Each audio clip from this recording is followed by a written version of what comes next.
Good morning, everyone. Welcome to Medicine Grand Rounds.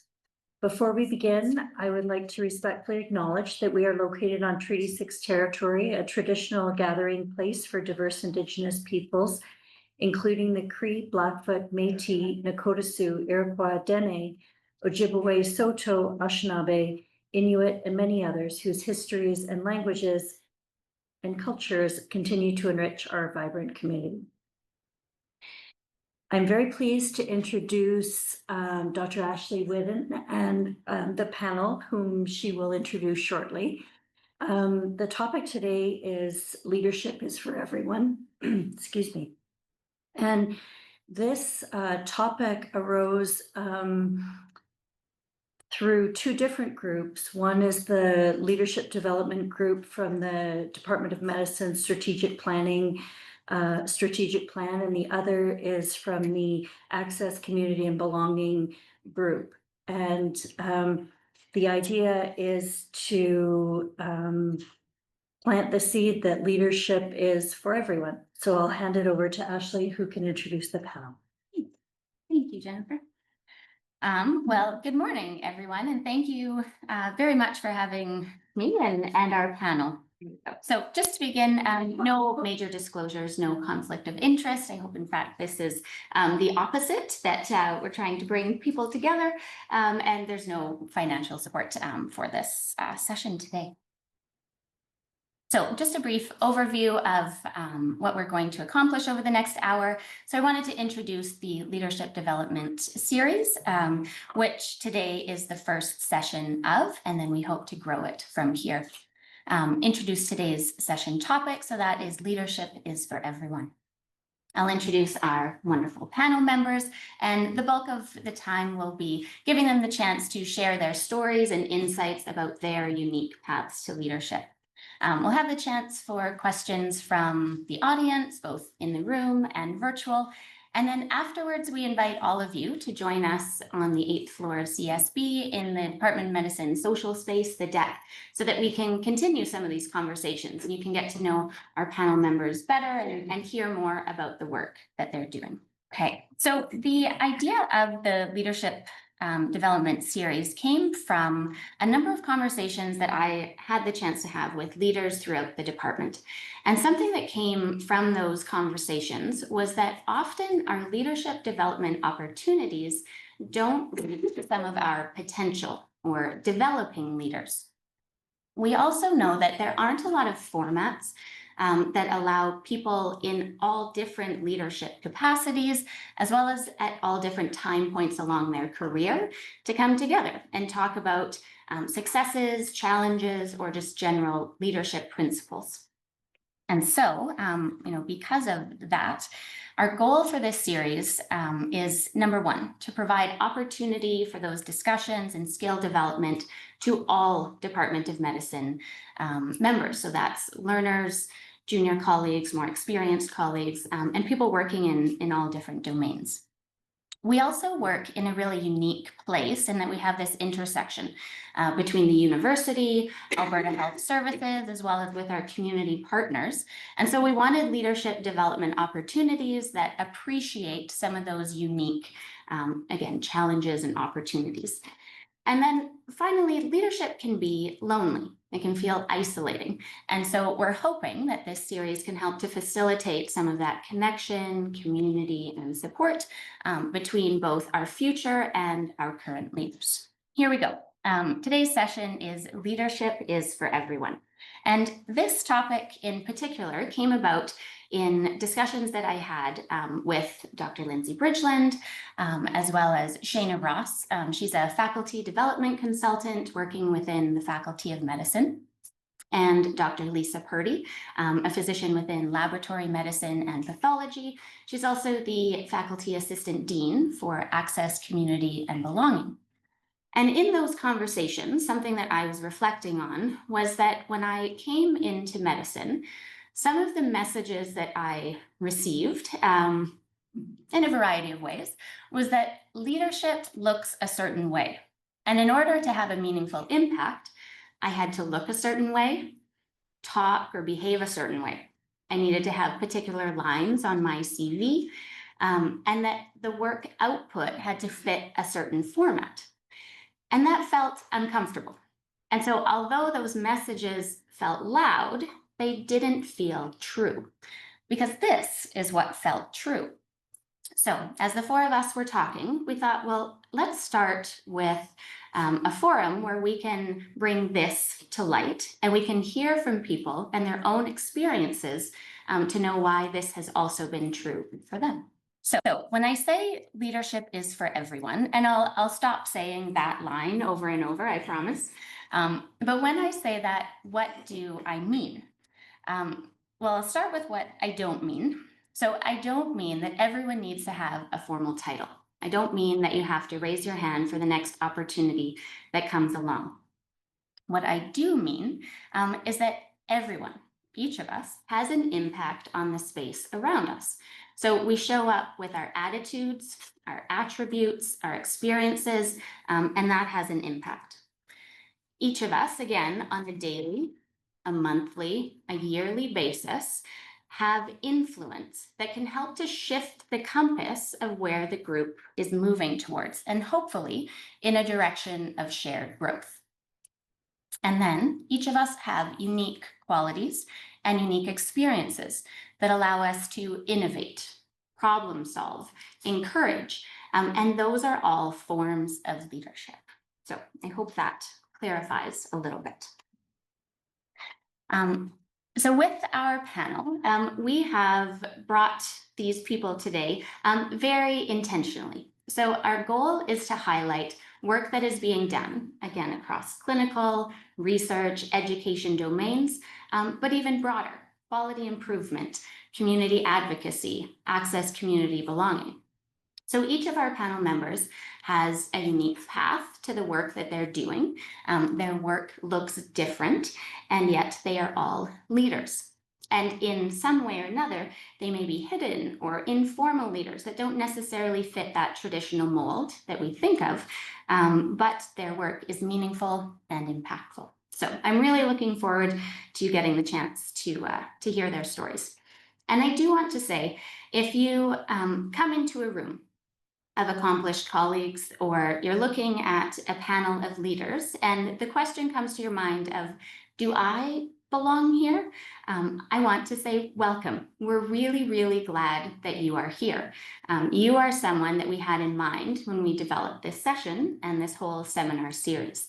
And yes, you do belong. And over the next hour, I really think there are going to be messages and stories that are helpful and encouraging for you. So let me introduce you to these four, starting with Dr. Carrie. So she's an associate professor in rheumatology and clinician scientist, specializing in the intersections of musculoskeletal disease, cancer, and artificial intelligence as the program lead for the Rheumatology Immuno-Oncology Clinic and the Northern Alberta Osteoporosis Program. Next, we have Dr. Lindsay Bridgland.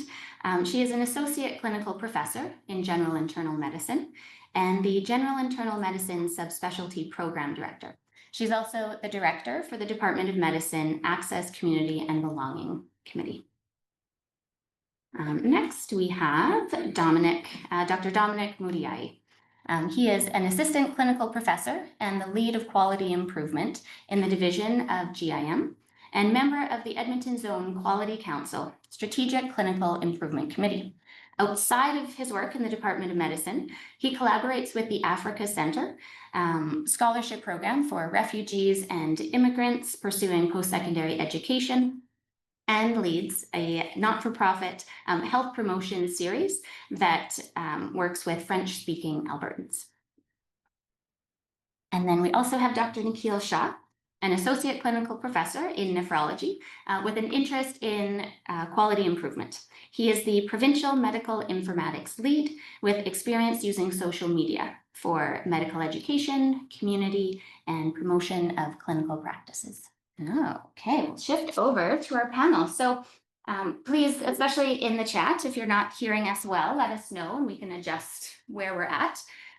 But to start off with our panel, I wanted to ask you to tell us about your leadership, and if you could highlight something unique about your leadership. So maybe Nikhil, we'll start with you. Yeah. So first of all, thank you so much for inviting all of us here. Leadership is for everyone is such a topic that is really really close because traditional looking leaders, as you had just said, is not what I would fit in. What I'm currently doing is I'm the provincial medical informatics lead. I'm also the director of the peritoneal dialysis unit. And one of the things that I'm really proud of is creation of a new pathway for peritoneal dialysis catheter insertions. As you all know, any process that is embedded in AHS for the last 20 years, it's a behemoth. You to move that, it is next to impossible. But this is where that comes in as a new hire. I was a home dialysis fellow.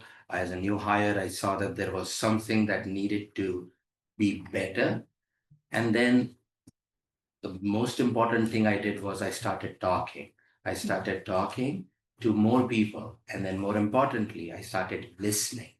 Once I started that conversation, whether it was a formal conversation or informal hallway conversations, it all started coming together where I found the people who were interested in moving this. And that disruption, a little bit of innovation and collaboration together started and needed to be moved, and it is better now.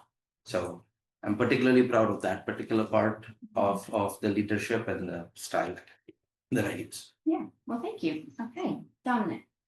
Yeah, so I guess for me, there's two aspects. There's the some work I do in Department of Medicine, which you've highlighted, the quality improvement, and been very fortunate to work with a lot of residents who have amazing projects.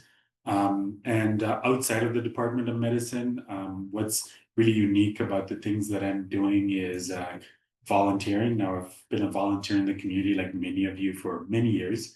And I guess that the challenge came when I became a staff physician to start to balance the time of, how do I balance clinical duties and continue community service?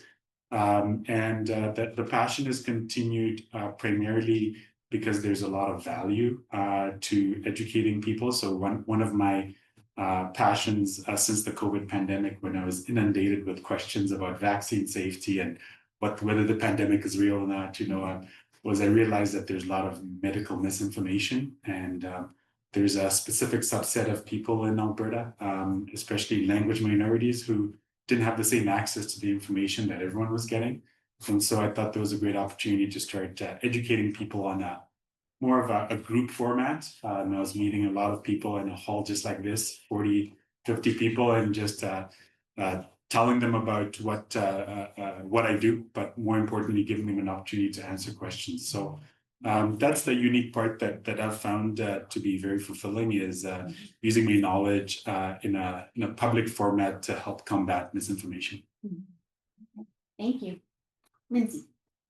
So I think what's unique about my leadership roles is how they intersect and they build upon one another.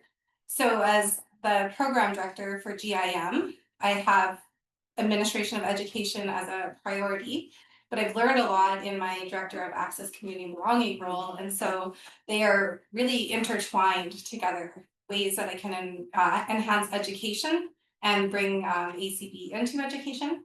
The other thing that I've gotten involved in the last couple of years is I've always had a passion for working internationally. I've done a lot of international work, and that's sort of where my interest in EDI/ACB came from. I noticed there was a lack of knowledge on my part with POCUS, or bedside ultrasound. So an opportunity came up in Kenya to learn. So I went and got certified, and I now teach in Kenya every year.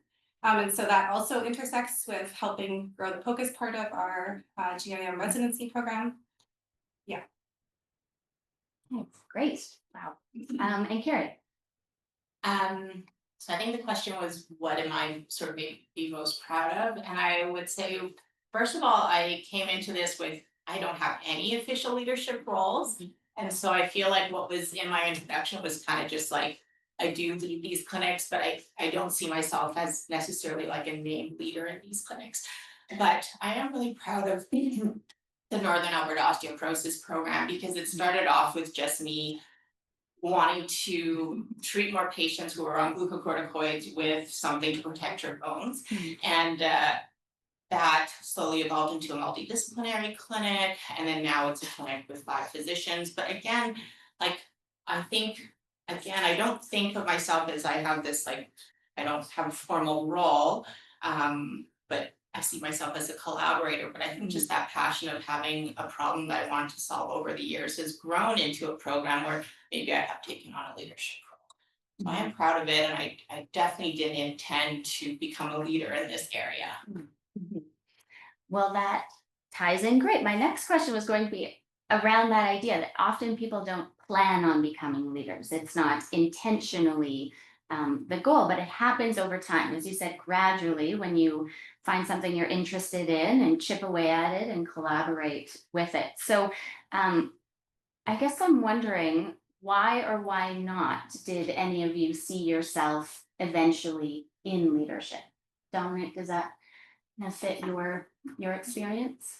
Yeah, it does, because I think for a while I had lots of ideas about things that could be done differently in on the wards, or about patients that we needed to better characterize their journey within GIM. And so I remember sitting down with a few mentors. So met with Jen Ringrose a lot of times, with Raj Padwal a lot of times, with Pan Mature a lot of times, basically describing everything I was seeing. And eventually, I think they noticed that I had an interest in something and just urged me to just pursue it. And I think it was just that initial push and the liberty, I guess, as a trainee at the time, to know that sure, I have my clinical duties, but there's also an opportunity to pursue other interests. So they then helped me to pursue a master's, which I ended up doing in quality improvement. And serendipitously, a few years later, we then published a couple of papers, Jennifer and Pam Matura and I, and it's just been a nice full circle moment. And for me, it was just about, having those conversations, and then sometimes getting an extra push from someone to then see that there's a lot that's possible. And you say these publications came about serendipitously, but they came about with a lot of work. You invested in that, you reached out for development opportunities and all of that, and they came to fruition. Lindsay, how about for you? Did you see yourself leading in the ways that you are now, and why or why not? No, I never saw myself leading anything, to be honest. I was really focused on being a clinician, and I didn't initially, I was also very interested in international medicine, and I didn't see a role at the time for both to formally happen. But I've had some people who have really inspired me and promoted me in this field to help me get where I am. So Narman Kassam helped me with building my international career. She introduced me to Dr. Connie. So I went to Tanzania to help start a residency program there, which is then sort of how I ended up, I think, partially being thought of as being a program director. And Jen Ringrose was involved in that as well. And then because of COVID, I couldn't work internationally, and I also had a young child at the time. So it just happened that at all of that time, that's when the EDI stuff started to come up, and I sort of was able to realize where my passion could, where I could make contributions based on my passion. And so I had no leadership experience. I've been growing in my roles, and just had a lot of support and ideas. And as Dominic said, it's a lot of the conversations and ideas and helping them move forward. And Carrie, you mentioned, you saw a problem and you worked to address it, and that eventually became something bigger. So now, as the lead of these programs, was there an aha moment where you sat back and thought, oh, I am leading, I am a leader here? I don't know if there was an aha moment, but I definitely see a transition. Like when I started, It was called the multidisciplinary bone health clinic. When I started, I would email experts in bone health like weekly with cases. Like, what do? I don't understand what to do. And I would kind of rotate through my experts so they didn't think that I was totally useless. One day, I shouldn't say one day, but like over time, I started being the person being emailed with questions about bone health. And I think I was like, oh, I guess maybe people think I do know something. And I think that transition was probably a bit of an not moment, but like time period. Yeah. Yeah. And were you able to believe that they think I know about this? I think I actually do. I don't think initially, I think there's a huge like imposter syndrome in so much of academic medicine and I think what actually gave me confidence in feeling like I knew things is when I got into more of the research aspect of bone health, because then I felt like, okay, I actually do know these studies, I kind of know the landscape of bone research. And I think that's probably what really made me feel like, okay, maybe I do have like actual expertise in this area. Yeah. And there is something uncomfortable maybe about accepting the title or label as leader, and maybe that's part of why we tend to no, that's not me, or that's not for me in my future. Nikhil, for you, did you feel that discomfort, and when have you done with it? So I'll tell my story a slightly different aspect from all three of you, because Rob Polly was quite instrumental in this. And I don't want to say it as he helped me. I think what he did was he clarified the confusion in my own mind of who I am or what I am doing. I was a fellow. We had a problem in medical education internationally where nephrologists wouldn't talk to each other and as easily. Everybody is siloed. This was 2016, and I was part of the nephrology journal club and everything, and the Twitter based, and we came up with a problem that we can't ask questions on Twitter without answers. There's nobody answering. I created a bot that night. I stayed up all night and created a Twitter bot. Ask Reno. You ask the hashtag and you get responses. And that brought everybody together. And then there were these 6 established nephrologists across the world, 6 time zones, who were working together on this project. And I was a fellow looking for a job, literally. So that what exactly what you said, like, when you have a imposter syndrome, like these guys are established people, and I am answering questions for them, not nephrology questions, but how to do this, right? And that became a big deal. And then I was offered a position for a social media editor for Peritoneal Dialysis International. It's like the biggest journal for PD. And I was like, Rob, I don't think I am a leader for any of this. And he says, hold on, sit down. Don't undersell yourself. This is your work. You found a problem, like Carrie said, right? You found a pebble in the shoe and you decided to do something about it. And that work itself is leadership. And that is why I say this leadership for everyone, I think it ties very tightly there, because I was a fellow looking for a job. And this is where I am. So there we go. Okay, yes, that's a great story. Kind of stepping through the different parts. For anyone else, was there something that has felt uncomfortable or that has made you reluctant to step into more of a leadership place? No, Lindsay. I think because I never saw myself as a leader, Yeah. and of course imposter syndrome, it made me really reluctant, and I still don't really like to call myself a leader. I know like I have titles and stuff, and I think I always question my ideas. Are these good ideas or are they silly ideas? And so having people who support you, and like Jen Ringrose, she's amazing. She's always telling me that my ideas are like not dumb, and that really helps. A little more positive than that they're good ideas, and then I've learned how to sort of feel more confident putting ideas forward and pursuing them. Mhm. And Dominic, for you? Yeah, I think it's easy from a when you're doing that stuff that is relevant or I guess recognized within the Department of Medicine as being touching all the points that the department defines as leadership. It's easy.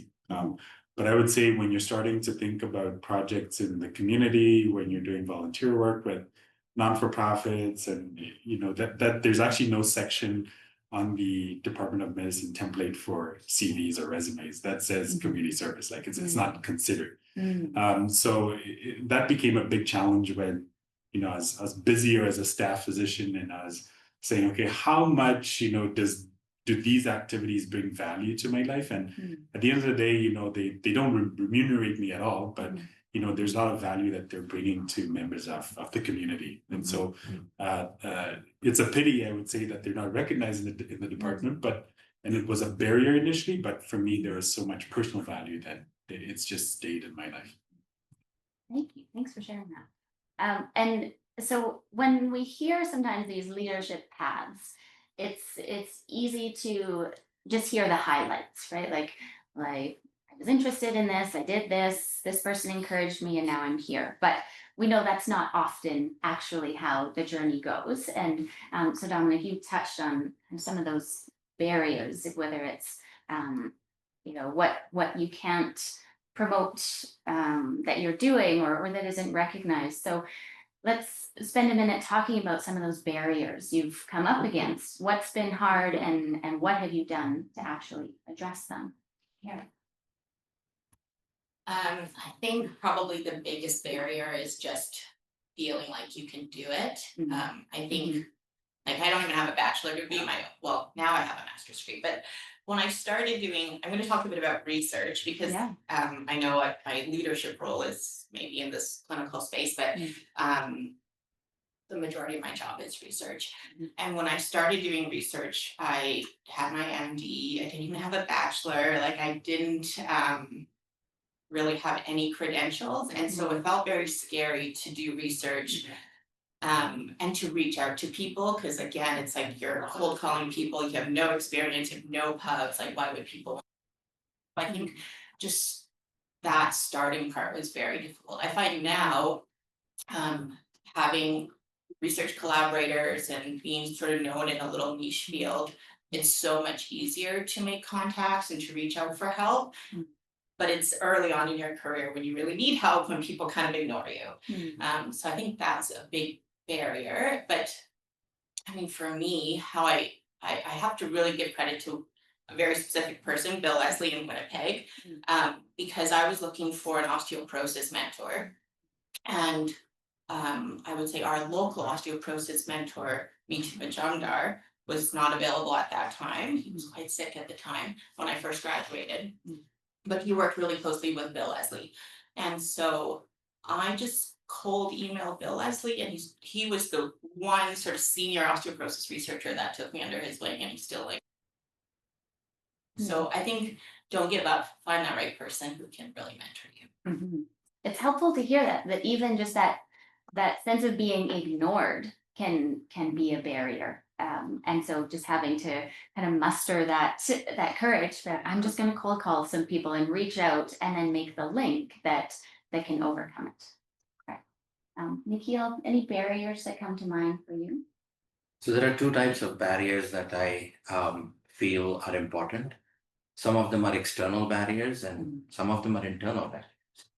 One of the internal barriers, as physicians, we all know that you need to be as perfect as you can be, right? Because you're treating your patients, you want to know exactly what is happening, you want to do the exact correct most thing.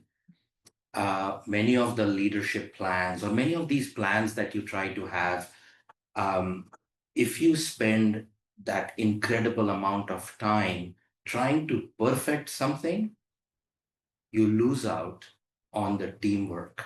And that is a barrier that needed to be overcome for myself, because I'm trying to make a plan, I'm trying to make it perfect, 10 pages, everything is in order.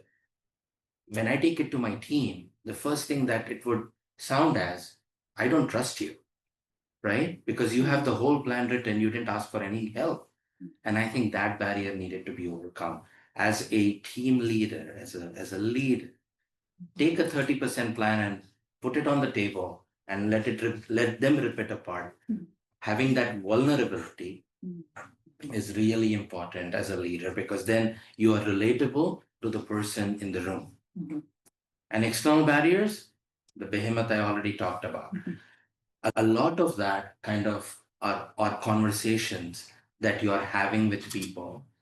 You talk to a person and you identify, that person does not like X part of the thing. That person does not like Y part of the thing. Okay, why don't I connect these people together? So sometimes getting things moving does not mean you find the perfect team. It is to start with the problem, start doing it, and overcome that initial inertia. I'm going to fail, or this is too big, this is not happening, and just start with that collaboration, and good things can happen. Yeah, that vulnerability piece, which is sometimes counterintuitive to when we think of As a leader. leadership, right? That very strong front, but it can get in our own way if we lean into that too much. And then Dominic, you had mentioned too the barrier that can occur in the community, and trying to maybe bridge between academic and community. Anything else kind of in your work that you feel like you've had to overcome there? Yeah, I think there was an initial fear when I started doing health seminars for, rooms of 40, 50 people, that everyone would want my phone number, and then never get any rest, right? Everyone would say, oh, you're my friend, you're my doctor, or I don't have a doctor, you be my doctor.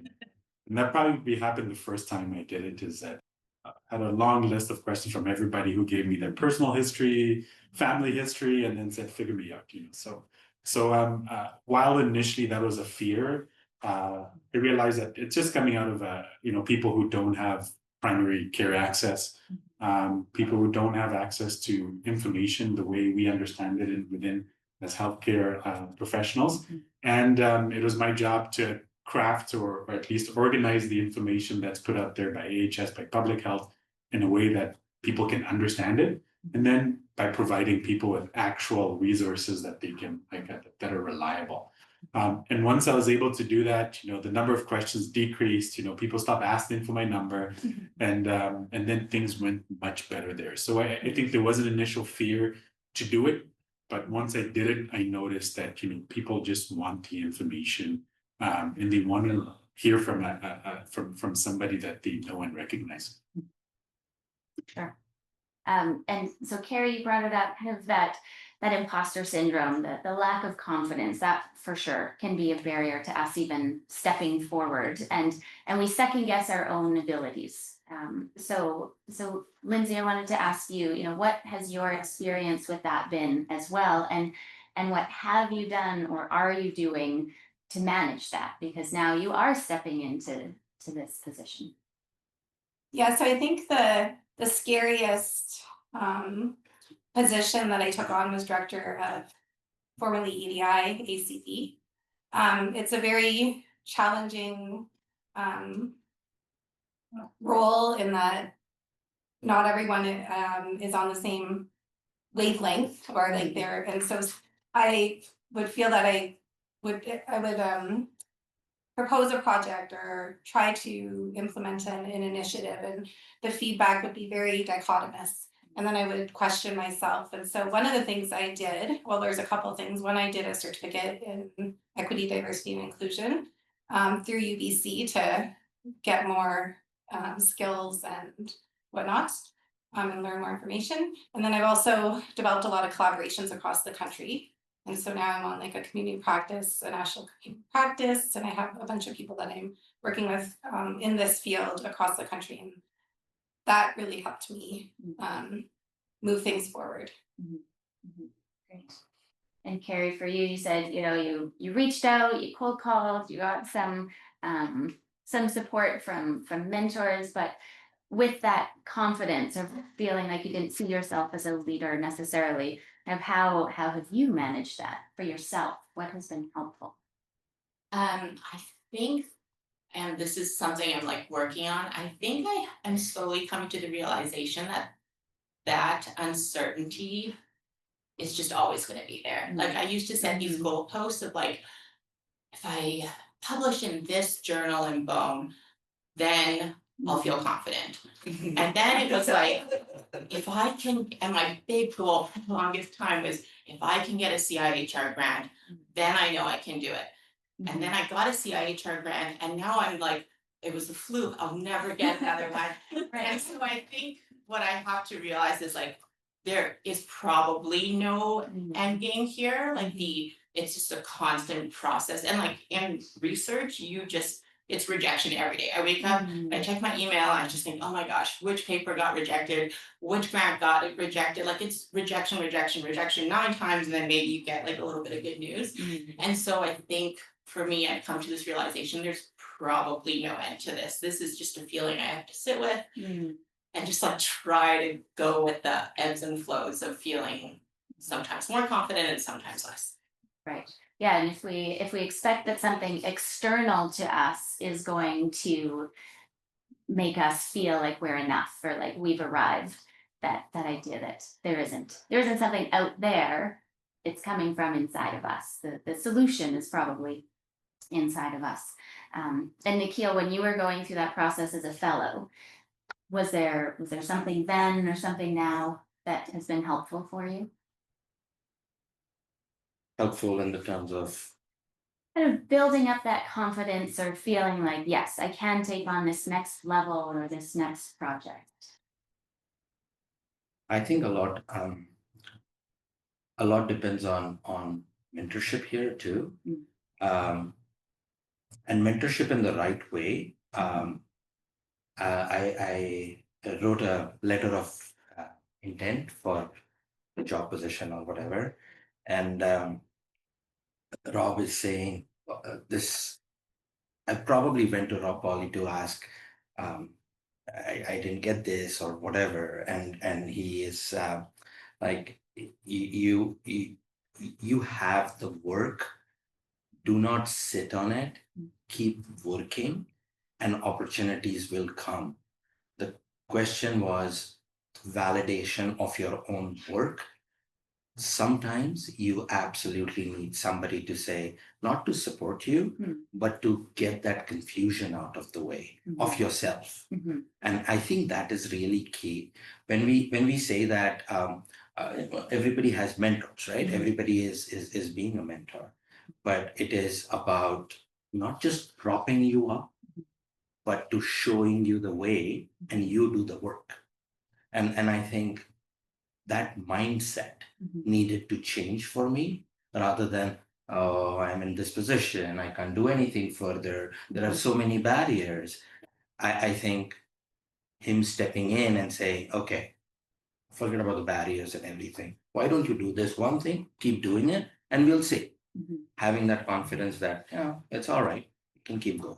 Yeah, I really like how you frame that as like clarifying the confusion, because it's these messages we get that, we have to look or act a certain way, or we don't have what it takes. That's not what's true. It's that we're confused. We're not aware of what's really true, that we can do these things. And I also love how each of you have brought up mentors and people who have given you encouragement. And you've even, said the names of specific people within our department. And I think we have a great legacy of that kind of mentorship and sponsorship around us. So I was hoping that each of you could tell us about an experience you had with that and what was really meaningful that someone was able to say or do for you. Dominic, do you want to start with that? Yeah, I think I mentioned this briefly before, but in fellowship, lots of ideas came to mind, and I was encouraged by my then program director, Jim Rose, to pursue those. But one of the projects that I was thinking about at the time was, because there was an emergence of hallway beds on GIM, and initially it was just kind of this temporary, something we thought was temporary, and it's 4 years later and it's still there, but anyways, the point is, I remember it being a nuisance, because I couldn't do any procedures, I couldn't do some physical exams, patients were always complaining, and I remember just asking myself and talking to Jennifer, who then referred me to Pam Natura to say, this needs to be characterized. We need to tell the story of these patients about who they are, what adverse events they're suffering, and what healthcare workers think about this. And thankfully, both Jen Ringrose and Pam Natura helped me to bring this broad idea into a very specific question, which we're now publishing, and which is going to form part of our can form part of our discussions with leaders outside of this hospital at provincial levels too, because if that work hadn't been done, we would still just be seeing hallway patients and say, oh, that's too bad, this is still happening. But now it's going to be documented in the medical literature, and hopefully we can start to study this more, because we know patients are suffering, we know people have strong feelings, and that was actually highlighted in this study. But we actually had to take the step to do it. That way we can hopefully create some system or policy change. For sure. Lindsay, was there a moment or words that someone shared with you that helped boost you? Yeah, I think there were two sort of times in my career, or two moments. So one was when I was a fee for service, and Norman Kassam said, "You're going to go on the AMHSP," and I was like, "I'm not. I don't see myself on the AMHSP," and I wanted to continue doing my international work. And she assured me that I would still be able to do international work. And she said, you need to have protected time, because she could see that there were things that I could grow into, even though I couldn't see them at the time. So I don't think I would be here now in any of these positions if it wasn't for that transition. Maybe it would have happened later, I'm not sure, but she really pushed me. So I'm appreciative of that. And then just recently, I have so many things going on in my head and so many things I want to get done. And I just always feel like I don't know how I'm going to get these done. So sometimes it's a person saying something like, Norman will say, oh, why don't you get a student to help you pursue this project, which I had never thought of because I'm not a researcher. But then, and I've said that phrase to Jen Ringrose many times. And she said to me recently, and it really empowered me, was that she just talked about how I'm a dreamer, and I come up with so many good ideas. And I always, like I said earlier, like I don't know what to think of my ideas.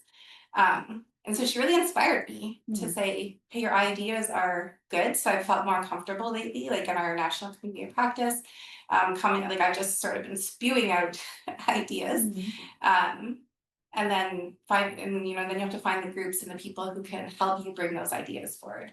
So I think as Dominic was saying, like if you have an idea or you see a problem, it's pursuing it and not like sitting on it and hoping that it'll get fixed or hoping that something will come. You have to make it happen and finding the good people to make it happen. Right, and keep working if you don't find them right away. Carrie, for you, there again, a specific moment with a mentor or something clear that they said to you that felt meaningful? Yeah, I love what you said. You're like, I'm not a researcher. That was what I fought for years. I was like, I would go to my annual review and like initially be like, Barbara Bellarmine, like, oh, I think you like research. Like, no, these are just some fluke projects that I did. Not a researcher. And then when I started to like it and maybe like want to do more, than I toyed with the idea of doing a master's for a long time. But then I was like, if I do my master's in epi, then like I'm really confirming that I'm a researcher. So I held off. And then I think it was, I think what made me feel like, okay, like I really should just be a researcher and like identify as one, is like my divisional director, Stephen Cates, and my department chair at the time, well, and still now, Norman and Kassam, they found funding for my master's. And so I kind of felt like, okay, if you guys feel like I'm worth investing in, then like I probably should feel that way too. So that was one. And then in our little small group practice session. I already shared this story, but I'm going to share this because it was such a small little moment, but it actually made a big impact for me. Is there was a big national bone researcher who reached out to Finley McAllister to do an epi study and for Finley to be the provincial lead. I wasn't in this email, and Finley wrote back, CC'd me and said, I think that I'd like to introduce you to Carrie, she should be the provincial lead. And he said some nice things like she's done lots of epi studies, she knows how to do admitted it, which was like not true. I think I did one study with him. But just that, it probably took him like a minute to write. He probably thought about it for like 5 minutes. But that gave me so much face in front of these big bone researchers in Canada. And then all of a sudden, I was the provincial lead on these national projects. So just that tiny little effort that he made, I'm sure he probably doesn't even remember it now because it's a project he's not involved in. But it really thrust me into like another level. And so that sort of sponsorship was huge. Yeah, I hear that. And now look at, where it's going. That is great to see. So from that, in our panel, speaking to people who are maybe more advanced in their careers, knowing that even just by simple actions like that, like you said, maybe that email took less than a minute to write. Those words, especially, very specific words, highlighting skills, highlighting experience, people can have a big impact. And so what would you say to people in that position? What would you encourage them to be doing or trying for the up and coming leaders? Question is to established folks helping new leaders. Be honest. Be honest, because the person in front of you maybe is seeking validation or even presenting excuses for the work that they have not finished or not completed in something. It is really important for support, and that is great. But at the same time, to be a leader, you're not just going to seek that help.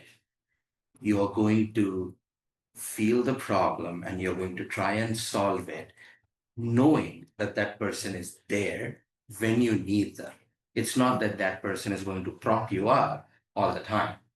And that, because as soon as somebody props you up, that can become a crutch.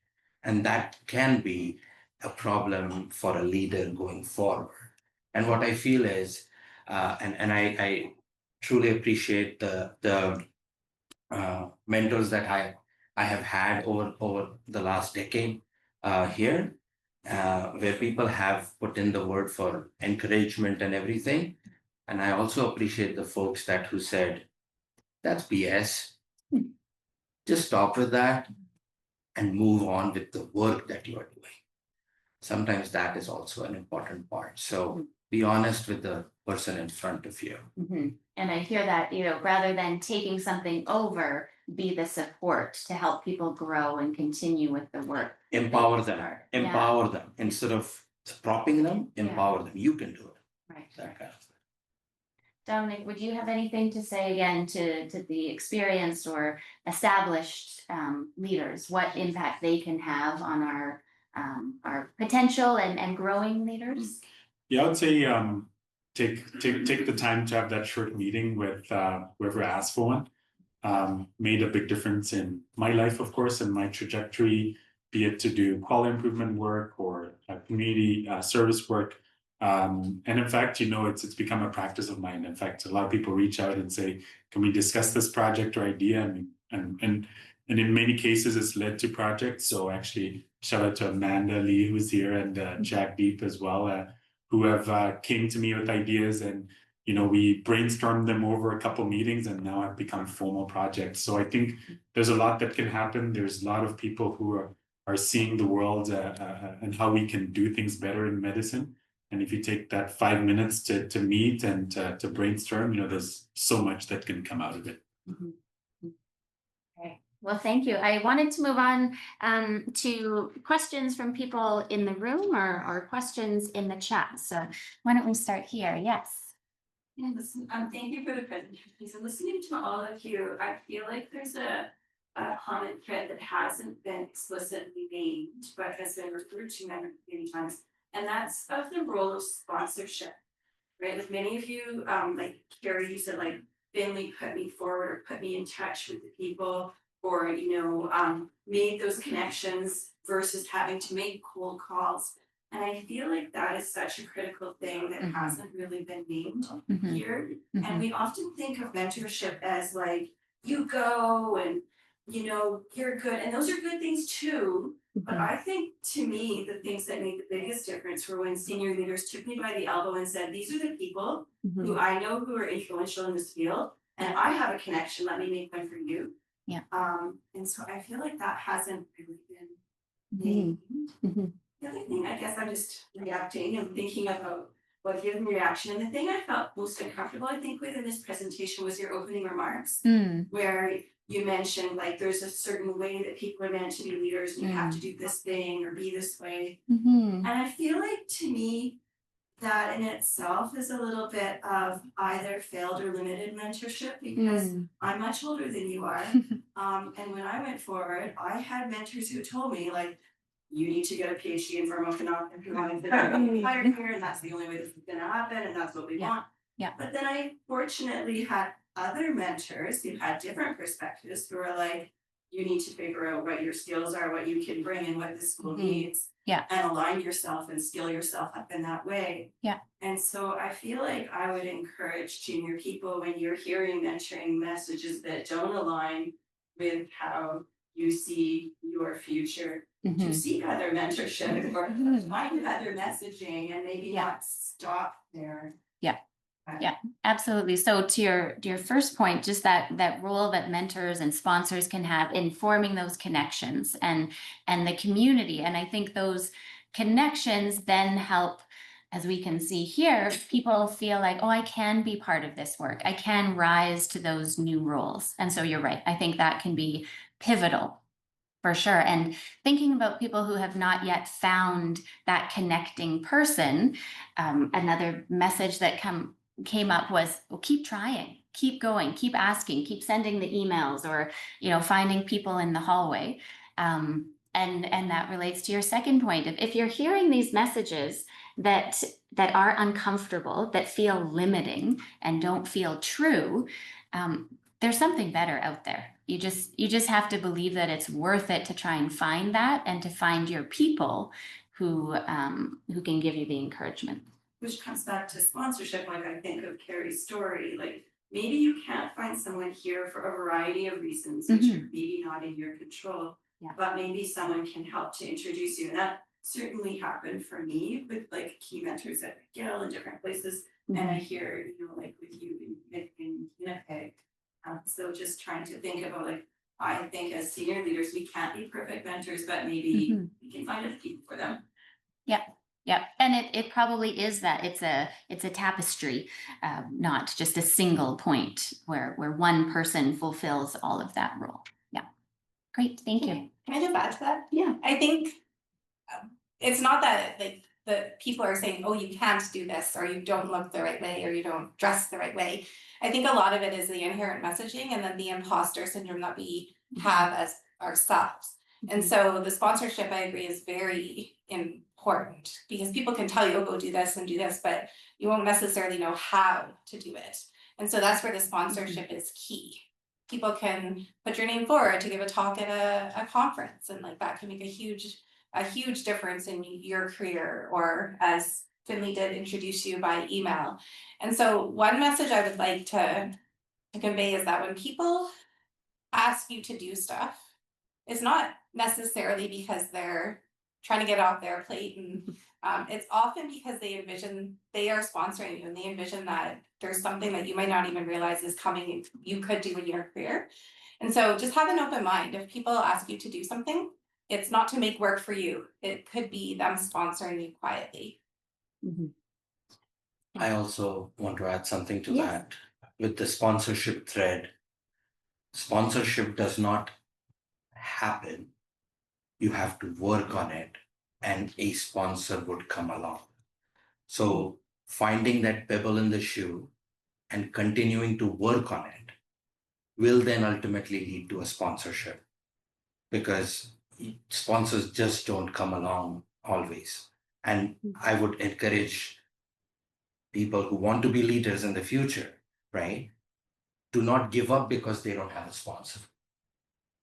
Keep your work on, keep working on that pebble in the shoe, and a sponsor will come along who will then direct you. So sponsorship is also something on oneself. Your work becomes your sponsor ultimately. Yes. I think the other aspect of DEI, or whatever it's being called this week, that you haven't mentioned is the diversity in training background. So Canada is a big place with quite scattered academic centres. And I have several colleagues who I love and respect, who were one in St. Albert, high school in St. Albert, U of A undergrad, U of A med school, U of A residency, UAA fellowship, UAA academic career. And they have known each other since they were playing hockey. And finding sponsors as someone who trained elsewhere and has come in later in career can be very difficult. So there needs to be a proactive, and there is, to be fair, a proactive mentorship scheme within the faculty. But those kind of informal connections of saying, oh, this person's doing some work in this. And we need to be very, as leaders, we need to be very conscious that people coming from outside will not have those, oh yeah, I'll just text Dominic and see who he knows, because he knows everybody. Yes. Yeah, and that shared that shared work of, for the people who are looking for sponsorship to keep looking for it, and for the leaders to be looking out for the people who might need it the most, and the people who it might be more difficult for them to just find it naturally. And then as both sides are doing that work, hopefully we will have more and more people finding it. Okay. We just have a couple minutes left, so I did just want to very importantly give the panel members the chance, if there was a thought that you wanted to leave the audience with, kind of around this idea of leadership is for everyone, something that they can take and put into action. What would you like to end off on today? Carrie, did you want to start there? I think I'll just say one thing that maybe hasn't been said is, when I look back, I think one of the keys to my success is my inexperience and my naivety and my, not already going into it feeling like things can't be done. So I think sometimes it's actually your advantage that you're new, that you haven't been told no a bunch of times, and that's actually going to be what pushes you to do something that other people haven't been able to do. Thanks. Lindsay. I would say just do it. Like, if there's something you want to do, just do it. Like, I've always wanted to do international work, so instead of planning to do it and hoping it will come up, I just committed to it and did it, and then now I've been able to live my dreams, I guess. So Great, and we're glad we benefit from that. Dominic.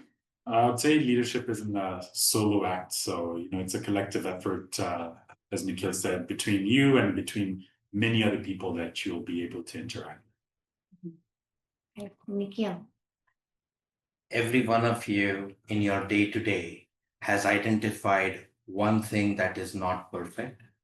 There is that thing that you can work on, and that itself will make you a leader when you work on it. Put in the work, and everybody is a leader.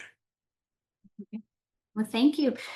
Just to give some acknowledgements again to Dr. Lindsay Bridgland, Dr. Lisa Purdy, Shayna Ross for their support in developing today's session and the series, and also to the Medicine Grand Rounds team and Department of Medicine for the support. So we look forward to seeing you again in the spring when we'll have a visiting speaker talking to us about inclusive leadership. Please reach out to myself or any of our panel members if you had questions about this session or about some of the remarkable and inspiring work they're doing. And if you were able to, please join us up on the deck for some coffee, snacks, and conversation. Okay, thank you. Thanks to you all for such an inspiring talk.